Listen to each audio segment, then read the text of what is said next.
Hi friends, అందరికీ నమస్కారం. అంజలి కథలకి స్వాగతం. ఈరోజు చందమామ కథ పేరు అద్దం సీతన్న. ఇది బేతాళ కథ. పట్టు వదలని విక్రమార్కుడు చెట్టు వద్దకు తిరిగి వెళ్ళి చెట్టుపై నుంచి శవాన్ని దించి భుజాన వేసుకొని ఎప్పటిలాగే మౌనంగా శ్మశానం కేసి నడవసాగాడు. అప్పుడు శవంలోని బేతాళుడు, రాజా, ఒక దేశ పరిపాలకుడివైన నువ్వు ఉన్న సంపద కీర్తి ప్రతిష్టలతో తృప్తి చెందక మరి దేన్నో సాధించి మరింత కీర్తిమంతుడు అయ్యేటందుకు ఈ శ్మశానంలో తిరుగుతున్నావని నాకు అనుమానం కలుగుతున్నది. ఒకవేళ నువ్వు ఇంకా ఎక్కువ సంపదని కీర్తిని సంపాదించినా దానితో తృప్తి పడగలవన్న నమ్మకం లేదు. నీకు శ్రమ తెలియకుండా ఉండేటందుకు గాను అద్దం సీతన్న అనేవాడి కథ చెబుతాను విను అంటూ ఇలా చెప్పసాగాడు. వెంకటాపురంలో ఉండే రామన్న అతిథి మర్యాదలకు బాగా పేరు పడటం వలన అంతా ఆయనను మర్యాద రామన్న అనేవారు. ఆయన పొరుగునే ఉంటున్న దాయాది సీతన్న కూడా తాను కూడా రామన్నలా పేరు తెచ్చుకోవాలని తాపత్రయపడేవాడు. అందువల్ల అతడికి డబ్బు ఖర్చయిందే తప్ప పేరు రాలేదు. ఒక రోజున సీతన్న ఇంటికి ఒక సాధువు వచ్చాడు. సీతన్న సాధువుకు తృప్తిగా భోజనం పెట్టి తన గోడు చెప్పుకున్నాడు. దీనికి సాధువు నవ్వి, పేరు కోసము తాపత్రయపడకు, నీకున్నంతలో 10 మందికి సాయపడు, అవసరంలో ఉన్న వారిని శక్తికి మించి కూడా ఆదుకుంటుండు, అదే నీకు తృప్తినిస్తుంది అని హితబోధ చేశాడు. సీతన్నకి ఆ మాటలు నచ్చలేదు. అతను సాధువుతో, అయ్యా, నిష్కామ కర్మ సాధువులకే తప్ప సాధ్యం కాదు. తన చుట్టుపక్కల ఇంతో అంతో మంచి పేరు తెచ్చుకోవాలని, సాటివారిలో శభాష్ అనిపించుకోవాలని ప్రతి మనిషికి ఉంటుంది. నేనైనా 10 మందిని ఆదరించి సంతోషపెట్టాలనుకుంటున్నానే తప్ప చెడ్డ పనికి తలపడటం లేదు. పేరు రాని పక్షంలో మంచి పనులు చేయాలన్న కోరిక నాలో చచ్చిపోతుంది. కాబట్టి శిష్టులకు సాయపడే సాధువుగా మీరు నాలోని మంచితనం చచ్చిపోకుండా ఏదైనా ఉపాయం చెప్పండి అన్నాడు. అప్పుడు సాధువు అతడికి ఒక మాయ అద్దాన్నిచ్చి, నీ ఇంటికి వచ్చిన అతిథుల గదిలో ఈ అద్దాన్ని ఉంచు. ఇందులో ఎలాంటి కురూపి ముఖం కూడా అందంగా కనిపిస్తుంది. ప్రతి మనిషికి తన ముఖం అద్దంలో అందంగా కనిపిస్తే ఎంతో సంతోషంగా ఉంటుంది అని చెప్పి వెళ్ళిపోయాడు. ఆ తర్వాత నుంచి సీతన్న ఇంటికి వచ్చే అతిథుల సంఖ్య పెరిగింది. ప్రతి ఒక్కరూ అద్దంలో తమ ముఖాన్ని చూసుకొని మురిసిపోయేవాళ్ళు. అతడి ఇంట్లో ఉన్న అద్దం గురించి గొప్పగా చెప్పుకునేవాళ్ళు. కొన్నాళ్ళు గడిచేసరికి సీతన్నకి అద్దం సీతన్న అనే పేరు వచ్చింది. సీతన్న ఇంట్లోని అద్దం గురించి వెంకటాపురం జమీందారుకు తెలిసి వెంటనే అద్దం తీసుకుని రమ్మని సీతన్నకు కబురు పెట్టాడు. సీతన్న అద్దం తీసుకుని జమీందారింటికి వెళ్ళాడు. జమీందారు అద్దంలో తన ముఖం చూసుకొని, ఇందులో నా ముఖం కురూపిలా కనపడుతున్నదేమిటి అన్నాడు. జమీందారు పరివారమంతా కూడా అద్దంలో తమ ముఖాలు చూసుకుంటే అందరికీ అలాగే జరిగింది. తప్పుడు ప్రచారం చేసి పేరు తెచ్చుకుందామనుకుంటున్నావా అంటూ జమీందారు ఆగ్రహంతో అద్దాన్ని నేలకి వేసుకొట్టాడు. అయితే విచిత్రంగా అద్దం పగల్లేదు. సీతన్న అద్దం తీసుకుని దిగులుగా ఇంటికి వెళ్ళిపోయాడు. జరిగింది తెలిసి కొందరు స్నేహితులు సీతన్న ఇంటికి వచ్చారు. అద్దంలో తమ ముఖాలు చూసుకున్నారు. వాళ్ళందరికీ సీతన్న అద్దంలో తమ ముఖాలు యథాప్రకారంగా చాలా అందంగానే కనిపించాయి. ఇప్పుడు అందరికీ ఒక రహస్యం తెలిసింది. సీతన్న ఇంట్లో మాత్రమే ఎవరి ముఖమైనా అద్దంలో అందంగా కనపడుతుంది. ఇల్లు దాటితే ఎవరి ముఖమైనా కురూపిలా కనపడుతుంది. ఈ వార్త జమీందారుకు చేరింది. ఆయన స్వయంగా సీతన్న ఇంటికి వచ్చి అద్దం మహిమ పరీక్షించాడు. అప్పుడు జమీందారుకు కలిగిన సంతోషము అంతా ఇంతా కాదు. ఆయన ఒక చిత్రకారుని రప్పించి అద్దంలో తన ప్రతిబింబాన్ని చూసి చిత్రపటాన్ని తయారు చేయిస్తే ఆ బొమ్మ అద్భుతంగా ఉన్నది. జమీందారు గారు ఎంతో సంతోషించి సీతన్నకు కొంత ధనం ఇచ్చి వెళ్ళాడు. విశేషమేమిటంటే ప్రతి మనిషి ముఖంలోనూ కొన్ని సౌందర్య ఛాయలు, కొంత కురూపితనము ఉంటుంది. అద్దము సీతన్న ఇంట్లో సౌందర్య ఛాయలను మాత్రమే ప్రతిఫలిస్తుంది. సీతన్న ఇంటి బయట కురూపితనాన్ని మాత్రమే ప్రతిఫలిస్తుంది. జమీందారు చిత్రపటం గీయించుకున్నాక చాలామంది అదేవిధంగా తమ చిత్రపటాలు గీయించుకున్నారు. సీతన్న ఇంటికి వచ్చిపోయేవారి సంఖ్య బాగా పెరిగింది. ఆ ఊరి వాళ్లే కాక దేశం నలుమూలల నుంచి జనం అతడి ఇంటికి తీర్థ ప్రజల్లా రాసాగారు. తన ఇంటికి వచ్చిన వారికి మర్యాదలు చేయటము సీతన్న ఎప్పుడో మానుకున్నాడు. ఒకరు ఇద్దరు అయితే పర్వాలేదు, కానీ తీర్థ ప్రజలా వచ్చే జనానికి అతడెక్కడ మర్యాదలు చేయగలడు? అయితేనేమి అతడి ఇంటికి వచ్చిన జనమంతా సంతోషంగాను తృప్తిగాను తిరిగి వెళుతున్నారు. తన పేరు దేశమంతటా మారుమోగిపోతున్నదని తెలిసి సీతన్న ఒకసారి తన గొప్పని చెవులారా వినాలనుకొని ఇంటిని భార్యాబిడ్డలకు అప్పగించి రాజధానికి వెళ్ళాడు. సీతన్న వెంకటాపురం నుంచి వచ్చాడని తెలిసి ఒక ఆయన అతన్ని, నీకు అద్దం సీతన్న తెలుసా? చూడటానికి ఆయన ఎలా ఉంటాడు అని అడిగాడు. అందుకు సీతన్న మనసులో ఎంతో సంతోషించినా తనే అద్దం సీతన్నని చెప్పకుండా, వెంకటాపురం అనగానే ఎవరికైనా అద్దం సీతన్న పేరు గుర్తుకొస్తుంది, ఆయన నాకు తెలియకుండా ఎలా ఉంటాడు అన్నాడు. అద్దం సీతన్న గురించి విశేషాలు తెలుసుకుందామని ఆ పెద్ద మనిషి సీతన్నను తన ఇంటికి తీసుకుని వెళ్ళాడు. అక్కడ సీతన్న మర్యాద రామన్న చిత్రపటాన్ని చూసి ఆశ్చర్యంగా, ఈయనెవరు? ఈ చిత్రపటం మీ ఇంట్లో ఎందుకున్నది అని అడిగాడు. అందుకు ఆ పెద్ద మనిషి, అదేంటి, ఈయన నీకు తెలీదా? ఈయనది కూడా మీ ఊరే కదా. అద్దం సీతన్న ఇంటికి వెళ్లే వాళ్ళందరికీ తనకు వీలైనంతలో వసతి సదుపాయం చేస్తాడు. మర్యాదకు ఎవరైనా ఆయన తర్వాతే. ఈయన పేరు మర్యాద రామన్న. మహారాజుకు ఈయన గొప్పదనం గురించి తెలిసి చాలా ధనం ఇచ్చి సన్మానించాడు. ఆ ధనాన్ని కూడా రామన్న అతిథి మర్యాదకే ఉపయోగిస్తుంటాడు. ఈయన చిత్రపటాలు చాలామంది ఇళ్లలో ఉన్నాయి అని చెప్పాడు. ఆ మాటలకి అద్దం సీతన్న అసంతృప్తిగా తల ఊపి తిరుగు ప్రయాణమయ్యాడు. మార్గమధ్యంలో సీతన్నకు అద్దాన్ని ఇచ్చిన సాధువు కనిపించి, ఏమిటంత దిగులుగా ఉన్నావు? అద్దం సీతన్న పేరు దేశమంతటా మారుమోగుతుంటే నీకు తృప్తి కలగదేంటి అన్నాడు. అయ్యా, నా దిగులుకి అసంతృప్తికి కారణం చెప్పలేను. తమరిచ్చిన అద్దాన్ని తిరిగి తమరే స్వీకరించండి అని సీతన్న అద్దాన్ని సాధువుకి ఇచ్చి తన గ్రామం చేరాడు. బేతాళుడు ఈ కథను చెప్పి, రాజా, అద్దం సీతన్న ప్రవర్తన వింతగా లేదా? ఇప్పుడు అతన్ని గురించి దేశంలో ఎరగని వారంటూ లేరు. అయినా అతడు అసంతృప్తికి ఎందుకు గురయ్యాడు? మహిమగల అద్దాన్ని సాధువుకి ఎందుకు తిరిగి ఇచ్చేశాడు? ఈ సందేహానికి సమాధానం తెలిసి కూడా చెప్పలేకపోయావో నీ తల పగిలిపోతుంది అన్నాడు. దానికి విక్రమార్కుడు, అద్దం సీతన్న రాజధానిలో పెద్ద మనిషి చెప్పింది విన్న తర్వాత ఒక వాస్తవాన్ని గుర్తించగలిగాడు. తీర్థ ప్రజలాగా అతడి ఇంటికి వచ్చే వాళ్ళందరూ అతడి కోసం కాక అతడి అద్దం కోసం వస్తున్నారు. అద్దం సీతన్న పేరు ప్రఖ్యాతులు అద్దానివే తప్ప సీతన్నవి కావు. పైగా ఆ అద్దాన్ని కూడా అతడు స్వయంగా తయారు చేయలేదు, ఎవరో దయతలిచి ఇచ్చినది. మర్యాద రామన్న విషయంలో అలా కాదు. ఆయనకు వచ్చిన పేరంతా ఆయన అతిథి మర్యాద కారణంగా స్వయాన సంపాదించుకున్నది. అదే వాళ్ళిద్దరి మధ్య ఉన్న తేడా.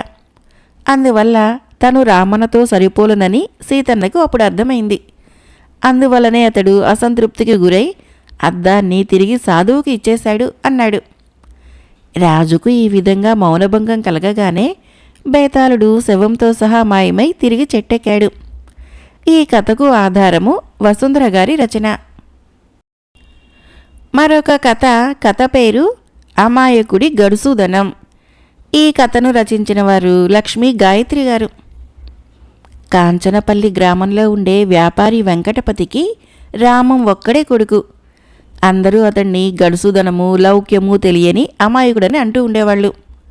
ఒకసారి వాడి తండ్రి కోపం కొద్దీ, ఒరే రామం, మరి ఇంత లౌక్యం తెలియని వాడివైతే ఎలారా?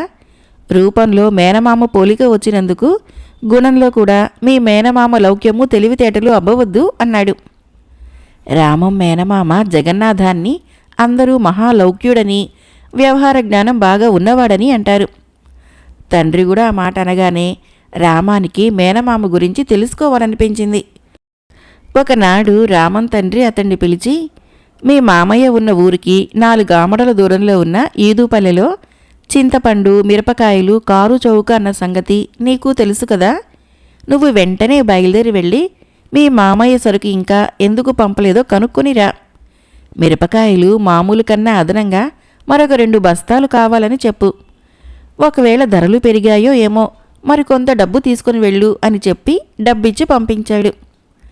రామం మేనమామ ఊరు చేరేసరికి కను చీకటి పడుతున్నది. ఇంటి ముందు గదిలో దీపం వెలుగులో ఏదో పుస్తకం చదువుకుంటూ కూర్చున్న మరదలు ఉష అతడికి కనిపించింది.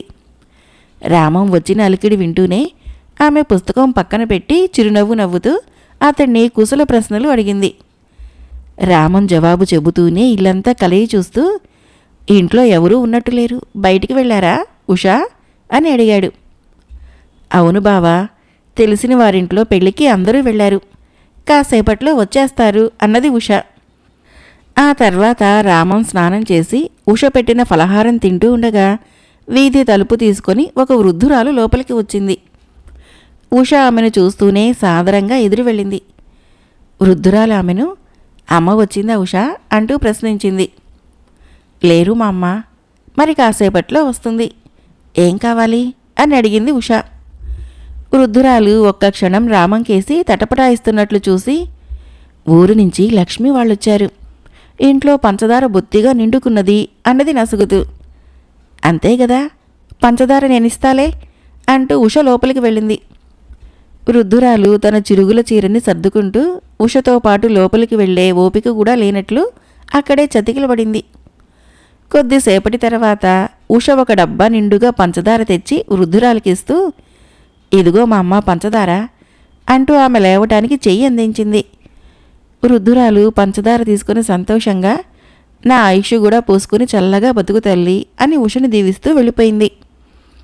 జరుగుతున్నదంతా మౌనంగా చూస్తున్న రామము వృద్ధురాలు వెళ్ళిపోగానే, మామయ్య ఎంతో గడుసువాడని అంటారు, ఆయన గడుసుదనం నీకు రవ్వంతైనా రాలేదేంటి ఉషా?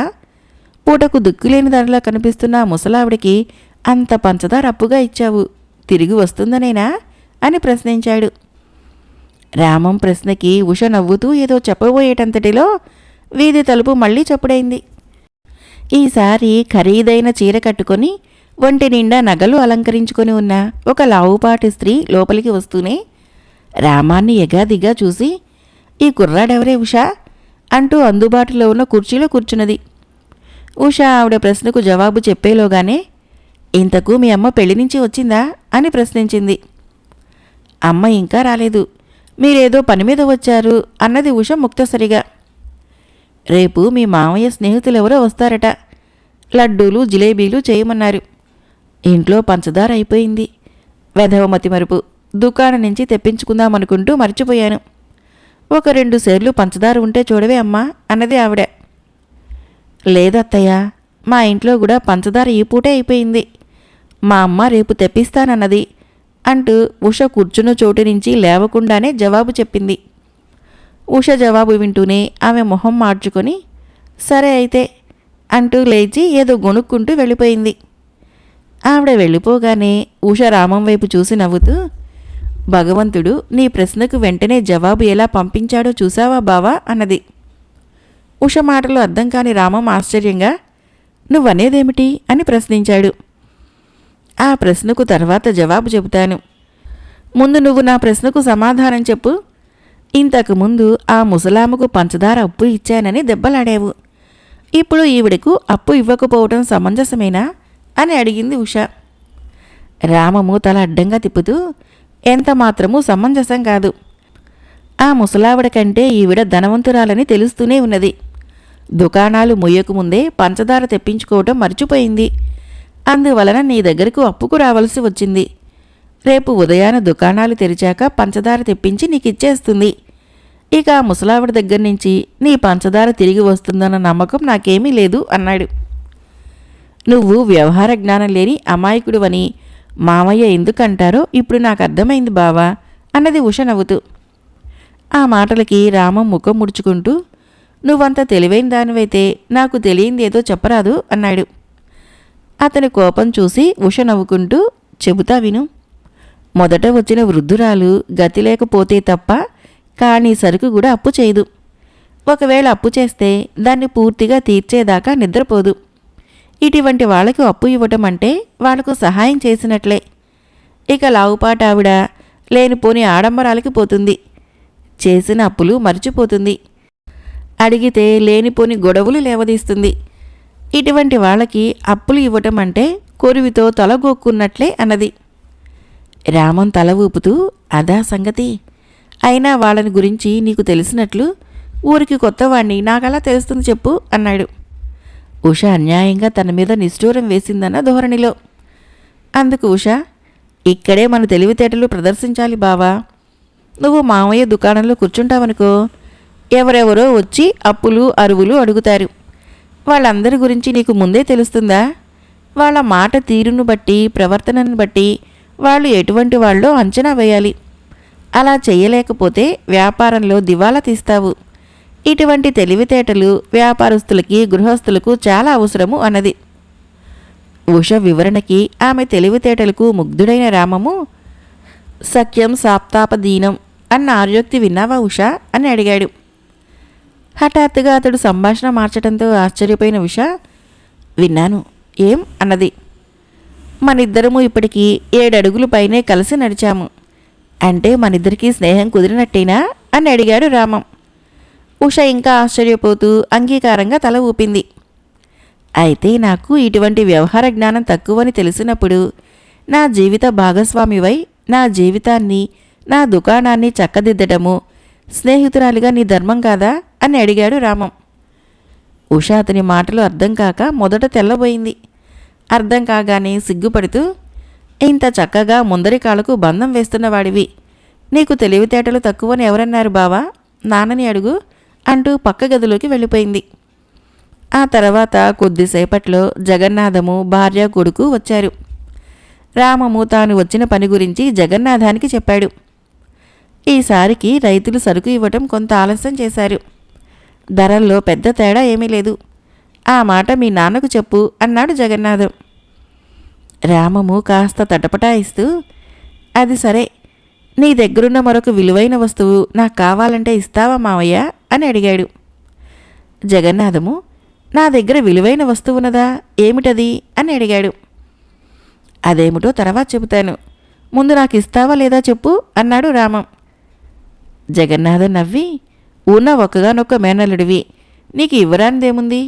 ఆఖరికి నా కూతుర్ని ఇవ్వమని అడిగినా సంతోషంగా ఇచ్చేస్తాను, ఏమిటో చెప్పు అన్నాడు. రామం కూడా నవ్వుతూ, ఉషని మా ఇంటి కోడలుగా పంపించు అన్నాడు. ముందు తెల్లబోయిన జగన్నాథము తర్వాత పెద్దగా నవ్వుతూ, అమాయకుడు అనుకున్నాను ఇంతకాలము, పెద్ద గడుగ్గా ఇవి అన్నాడు. ఇంటికి తిరిగి వచ్చిన రామం ద్వారా సంగతి విన్న అతడి తల్లిదండ్రులు కూడా చాలా సంతోషించారు. అమాయకుడు గడుసుదనమంతా భార్యను ఎన్నిక చేసుకోవడంలో కనిపిస్తుందట. మనవాడు చాలా గడుసువాడే అన్నాడు రామన్ తండ్రి భార్యతో. మరొక కథ పేరు పుణ్య విక్రయం. ఈ కథను రచించిన వారు ఎం శివదేవ్ గారు. ఒక ఊళ్ళో శంభుడు అనే పేదవాడుండేవాడు. వాడి భార్య పేరు గౌరీ. ఒక సంవత్సరము వానలు లేక పంటలు పండక రైతులు ఇబ్బంది పడసాగారు. శంభుడికి కూలి పని కూడా దొరకటం కష్టమైపోయింది. పట్నం వెళ్ళి ఏమైనా పని దొరుకుతుందేమో చూడమని గౌరీ శంభుడికి సలహా ఇచ్చింది. శంభుడు పట్నం వెళ్ళటానికి నిశ్చయించుకున్నాడు. మర్నాడు వేకువజామునే లేచి గౌరీ 5 జొన్న రొట్టెలు తయారు చేసి ఇచ్చింది. అందులో 1 మాత్రం తన కోసం ఉంచుకొని మిగతా 4 మూట కట్టి భర్తకిచ్చింది. రొట్టె మూట తీసుకుని శంభుడు పట్నానికి బయలుదేరాడు. ఈ సంగతి తెలిసి పక్కింటి శివానందుడు అనేవాడు తన ముసలి గుర్రాన్ని శంభుడికిచ్చి, అంత దూరము కాలినడకన పోవటం చాలా శ్రమ, నా గుర్రాన్ని తీసుకుని పో, 1 నెల రోజుల తర్వాత నువ్వు తిరిగి వచ్చినా పర్వాలేదు అన్నాడు. శంభుడు శివానందుడు ఇచ్చిన గుర్రం మీద పట్నం కేసి బయలుదేరాడు. మిట్ట మధ్యాహ్నం అయ్యేసరికి వాడు ఒక నది దాపులకు చేరుకున్నాడు.